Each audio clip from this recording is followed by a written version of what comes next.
Hi guys, and welcome back to my YouTube channel. Before we get started on today's project, I wanted to just give you a little bit of background about where this project kind of came from.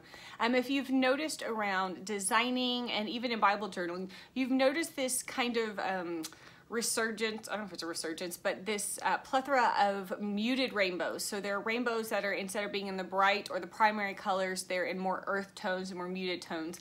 And as someone who loves bright colors, they always seem a little bit odd to me, maybe a little bit off. Am I the only one? Maybe, I don't know.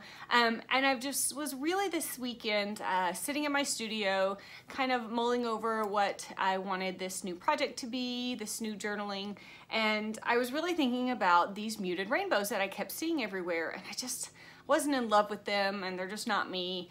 And I was sitting there at my studio desk, and I kind of got this, this God moment where he kind of just said to me, even though the colors aren't bright, my promise still stands. And I kind of sat there for a minute and went, ugh, truth bomb, thank you, Jesus. Because in the Bible, we know, if you're familiar with in Genesis, after the flood, God comes to Noah and says, here's my promise to you that I will no longer destroy the earth and that you are truly my people. And he puts a rainbow in the sky, and we always picture it as this beautiful rainbow with bright colors. But life isn't always sunshine, rainbows, and sparkly colors. I mean, life is hard, in case you didn't know. Hopefully I'm not surprising anybody with that. But life is hard, and it's, you know, there are days where it's sad and it's gloomy and it's depressing and there's almost no way to see the light in it. And God's promise still stands even through that.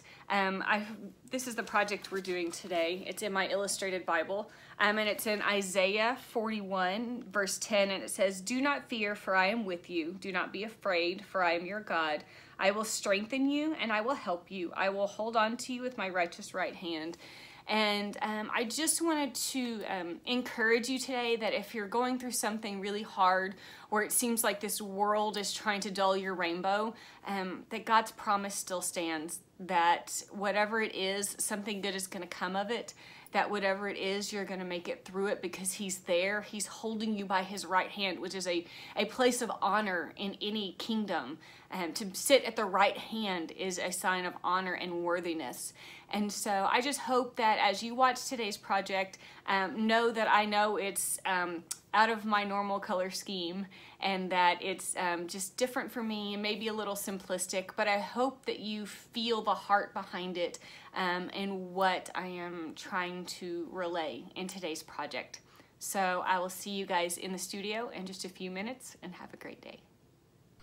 Alright guys, and we are back in the studio now, and I'm going to start this project just by loosely drawing out the arches of my rainbow. Just doing 3 simple arches, not caring if they're straight, they're not being super fancy.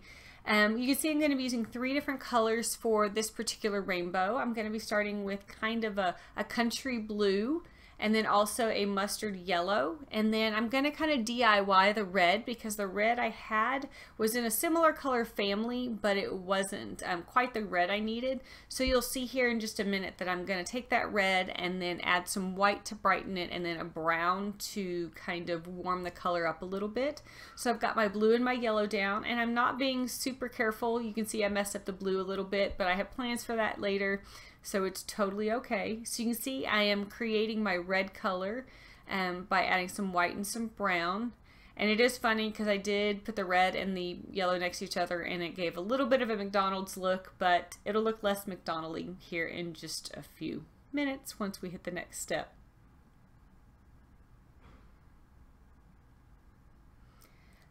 So once I've got that first layer done, and then the second layer, and dried it, I decided my background needed to get warmed up a little bit. So I'm just taking some white, adding a little bit of that yellow, and just filling it in between my rainbow. Not only does that kind of crisp my lines up a little bit, but it also is going to start warming up the page because the background was definitely more of a cool color, and since I had such warm undertones to my paint, it felt a little I guess out of place. I don't know if that's the right word. It just seemed odd. And then I'm just quickly going with that same kind of white, off-white, eggshell white, whatever you want to call it, that I created. And I'm not covering all of the background, but just covering the majority of it, so it kind of warms up the entire page and just gives it more of a cream background. And then just taking a baby wipe just gently over the verse so that I make sure it's still legible, and then just drying the entire thing before I move on to the next step. And now I'm just taking a Faber-Castell Pit Artist pen, and you've seen me do this in numerous videos. It's one of my favorite techniques to do. I'm just taking it and either while it's wet with my finger, or to give it a little bit more of a broadness, I'm using a wet angled paintbrush to just smear it around. And not only is that again adding more warmth to my page, it's defining my rainbow a little bit more. It's one of my favorite techniques. I do it a lot with black to give certain things in my projects depth and make them stand out from my backgrounds. So I'm just going all the way around it. Again, just quickly. It's not being fancy, it's not being perfect. And then drawing that color down just a little bit underneath my rainbow, and then a little bit more over my rainbow to give it just a little more shadow and a little more warmth throughout the whole thing. And then I'm just quickly going to underline using that same brown my verse, which in case you don't remember from our intro is Isaiah 41:10. And I'd printed out these words just to kind of play with and figure out where I wanted them to go. And once I was happy, I'm just going to take some gel medium and glue them down. Again, nothing fancy, just getting them placed where they need to go. And kind of not making decisions. I'm going to get that down, and since I used a gel medium, I did take a little bit of it and go over the rainbow too, because acrylic paints are matte, and I wanted to give a little bit of shimmer. I don't know if shimmer is probably not the right word, just a little bit of gloss since it's a gel medium to my rainbow as well. So again, I didn't fully coat it, I just added just a little bit. And I'm doing that same shadowing technique right now around my words to give them that shadow, that pop, and also make them not just a stark contrast to the rest of my project. And when they were just kind of solid white, it looked odd. And so I'm just adding some white doodles with a gel pen just to kind of break up the rainbow so it's not just solid color, just some squiggles, some arrows, some circles. And while I was doing this, I just kept looking at it and realizing that as much doodles as I kept adding, something was still missing. And so I couldn't really figure out, so I was like, well, add a few more doodles, a few more of this, a few more of that, and just kind of keep playing with it. While I was doing my doodles and stuff, I kept staring at it, and I felt like something was missing, and I couldn't really figure out what it was. So I kind of kept just adding doodles, and I caught myself just staring every now and then, and I couldn't figure out what it was, and I thought I was done, and then I kind of realized what was missing.